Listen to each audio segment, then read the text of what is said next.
Hey, what's going on, guys? It is Celeb back again to talk about QuakeCon 2015 and our experience with the awesome, phenomenal Doom multiplayer that we were able to play while at the event.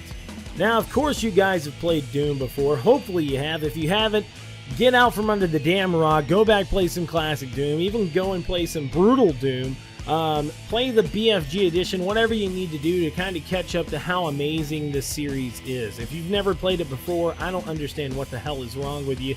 But, like I said, we were able to play it. There was a lot of people really excited about it. On the very first day, during the normal kind of announcement, welcoming show they usually do, they actually announced that Doom will be playable on the show floor. They had this huge black curtain with a Bethesda id Software sign. Now, whenever I was in the exhibit hall at 10 o'clock in the morning, everybody else was in the welcoming ceremony, and I remember looking at Dara and Matthew, who went with me, saying, we're going to be able to play Doom, I'm telling you. And we walked by and looked to the right, and one of the curtains opened up, and they had tons of PCs set up in there, and I just, like, I got all jittery. I was like, we get to fucking play Doom. We're going to be able to play Doom.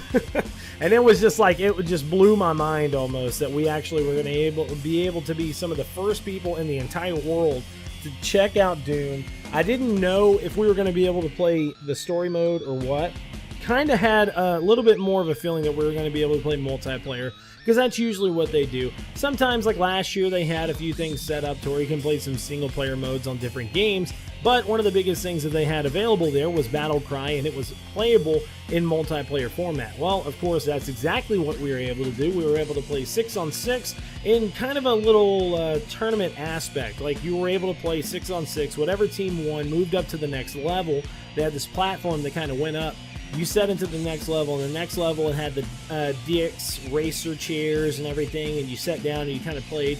Throughout the event, they also had a little bit of a tournament kind of set up, and whoever won the tournament, I think, got some special Doom shirts that had like the red Doom emblem on there. Everybody that was able to get the swag packs, they actually got a regular Doom shirt that had the white symbol out, but I think the people that won, they were able to get like a different style Doom shirt. But outside of that, it was flipping phenomenal. Now, I didn't get to play it on Thursday, but I played it for an hour on Friday, and I'm telling you guys, this bad boy is coming back. Daddy is back from the dead, and he's about to teach you guys what first-person shooting is all about.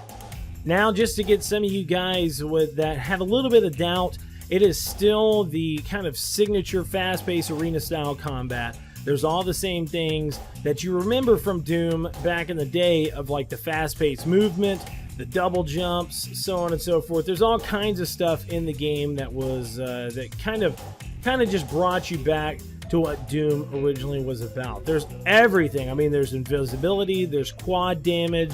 There's also a new power that can actually change you into a demon during the multiplayer. And I think they had them set up as demon runes. While you were playing team on team or 6-on-6, your team it was just full. I think what we had set up was full on regular team deathmatch. Now, during this team deathmatch, these demon runes would pop up, and whoever got the demon runes kind of controlled the map during the time frame. But if you didn't know how to use the demon, you didn't control the map very well. And there was a good chunk of people that I saw during the demo that would turn into the demon, but they were kind of more or less like it was almost like they were really excited about playing Doom, and they forgot, well, this is full-on team deathmatch, I need to kind of focus on it.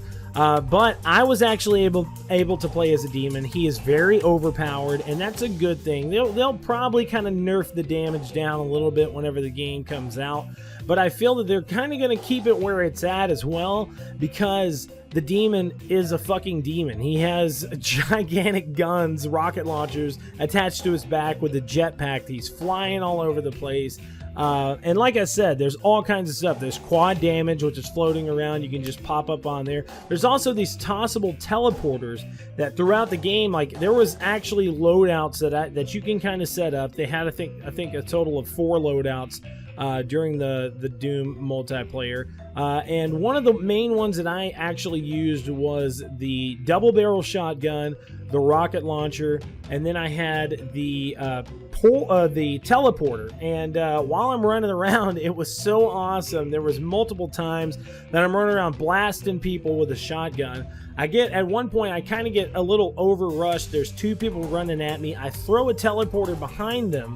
I push the LB button. I literally teleport right behind them, switch to my rocket launcher, and kill both of them. And it was just like, it was such an amazing feeling to know that you had the possibilities to do something like this actually in game. And it just kind of changed the entire format of like what I think of first-person shooters.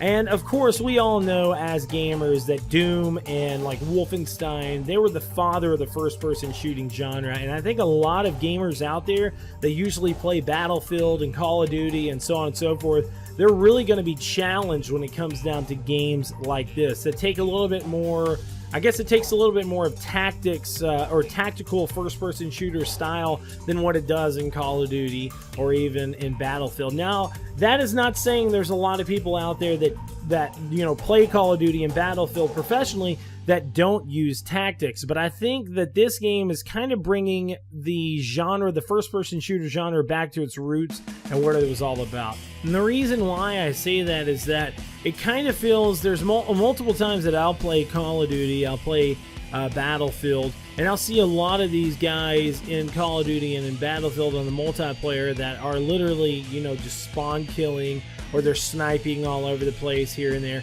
Well, you can't do that in Doom at all. You can't do it in the first person. You can't do it in the multiplayer. If you're just standing in one area trying to kill someone, you will be killed. It is a very fast-paced game, and that's one of the things that the developers actually talked about at the Doom panel, of saying you're not going to be able to do this whole spawn killing and sniping and, you know, hey, I'm going to go sit over here the entire match and just snipe kill people. You can't do that, because you will be killed. And that's what I love about the Doom that is finally getting relaunched and pushed back out there.